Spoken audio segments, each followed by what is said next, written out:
நாங்கள் தொடர்ந்து கேட்டுட்டு இருக்கோம். நான் அடுத்த மாசம் சரி அண்ணன் வச்சு மிகப்பெரிய அண்ணன் கேட்கும்போது ஒரு போட்டோ நடத்தும் பாய் வாங்க திரட்டை நடத்தும் சொல்லியிருந்தாரு. ஆனா அதே நேரத்தில் நிச்சயமாக அண்ணனின் தலைமையில விஸ்வவித்தியத்துல வருகின்ற இந்த ஒரு போராட்டத்தை தமிழ் வாழ்வு கட்சியும் விஸ்வவித்தியம் தாலுகா போராட்ட உரிமை மீட்புகளும் நடத்தும் என்பதை இந்த அதே நேரத்தில் எங்களின் கோரிக்கையை ஏற்று சட்டமன்றத்தில் பேசிய அண்ணன் அவர்களுக்கு விஸ்வவித்தியம் தாலுகா போராட்ட சார்பாக இந்த பொன்னாடை போட்டி என்னுடைய நன்றியை தெரிவித்துக் கொள்கின்றேன். அஸ்ஸலாமு அலைக்கும் வரஹ்மத்துல்லாஹி வபரகாத்துஹு.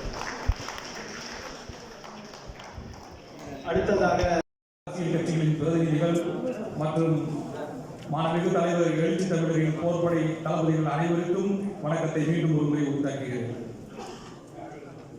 எத்தனையோ முறை நாம் செய்திகளில் பார்த்துருக்கோம், இங்கே நிகழ்ச்சியெல்லாம் நடத்தியிருக்காங்க. ஆனால் இன்றைக்கு ஒரு விஷயத்தை நான் உன்னிப்பாக கவனித்தேன். இந்த மேடையில் வைக்கப்பட்டு இந்த பதாகைகளில் கூட அந்த கொள்கை வழி தலைவர்களை அடையாளப்படுத்தியிருக்காங்க. பேருக்கு யார் யாரோ மாநாடு நடத்தலாம், அம்பேத்கரை வைக்கலாம், பெரியாரை வைக்கலாம்.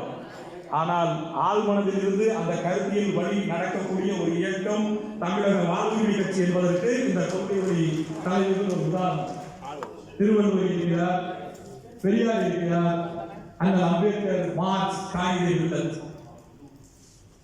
இங்கே எல்லாமே சாதியா பார்க்கப்படுகிறது.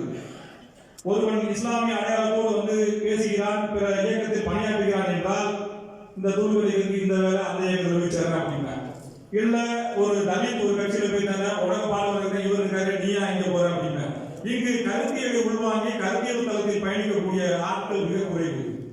அண்ணன் வேலுமுருகன் அவருடைய கருத்தியலால் ஈர்க்கப்பட்டு இந்த மண்ணில் தமிழக வாழ்வுரிமை கட்சியை கட்டமைத்து மிகச் சிறப்பாக செயலாற்றிக் கொண்டு அண்ணன் வேலுமுருகன் அவர்களின் மனதில் தனக்கென்று ஒரு தனி இடத்தை பிடித்த தம்பி